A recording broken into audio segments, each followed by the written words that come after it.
استضافة المغرب لاجتماع صندوق النقد الدولي، ومسؤول من البنك الدولي تيقول: كيعتبر نائب رئيس البنك الأوروبي للاستثمار أمبرويز فايول أن اختيار المغرب لاستضافة الاجتماعات السنوية لصندوق النقد الدولي والبنك الدوليين كيبرهن على مكانة المملكة في الساحة الدولية، وكيأكد على دورها الاستباقي كمحرك للدينامية الاقتصادية الإفريقية والتحول الأخضر. وقال فايول في حديث خاص به وكالة المغرب العربي للأنباء: حنا كنشوفوا بإيجابية إلى اختيار المغرب لاستضافة هذه الاجتماعات السنوية، وكنعربوا على إعجابنا بالجهود اللي بذلتها السلطات لجمع المجتمع الدولي في مراكش عقب الزلزال المروع واللي ضرب عدد من جهات المملكة في 8 من شتنبر الماضي. وزاد فايول قال: اجتماعنا في مراكش في أعقاب هذا الحدث المأساوي كيذكرنا أيضا بأننا في مواجهة الدمار الناجم على الكوارث الطبيعية، وكنحتاج للطموح والبراغماتية والسرعة في استجابتنا لتحديات إعادة الإعمار والتنمية.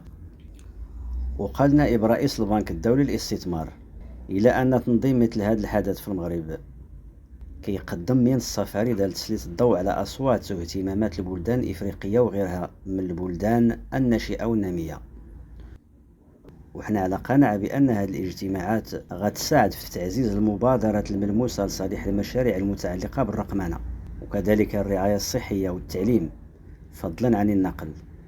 وزاد قال: غننتهزوا هذه الفرصة باش نأكدوا من جديد التزامنا بتعزيز وجودنا والأنشطة ديالنا المحلية في إفريقيا. فمن جهة مع فرعنا الجديد المتخصص للتنمية BEI موند من أجل تعزيز شراكتنا المحلية والإقليمية والدولية لدعم المشاريع ذات التأثير الاقتصادي والاجتماعي القوي.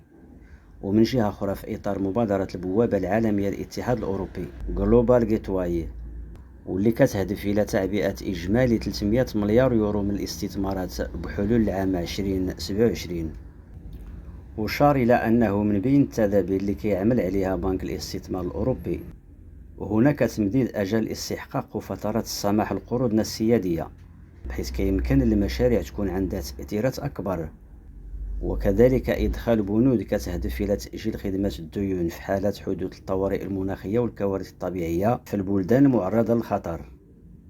وزاد أكد صاحبنا فايول أنه تمت ملائمة جميع عمليات بنك الاستثمار الأوروبي مع أهداف اتفاقية باريس منذ ما كيقرب من 3 سنوات، وسجل أن أكثر من نصف تمويلنا مخصص مباشرة للعمل المناخي والبيئي بما في ذلك في المغرب، حيث كندعموا المشاريع المرتبطة بإزالة الكربون، التنوع البيولوجي والطاقات المتجددة والنقل المستدام والتنمية الحضرية. وختم فايول وقال: حنا مقتنعين بأن مكافحة تغير المناخ ودعم النمو والتوظيف هما مرتبطان وكلهم مهمين بجوج لإعطاء الآفاق للشباب.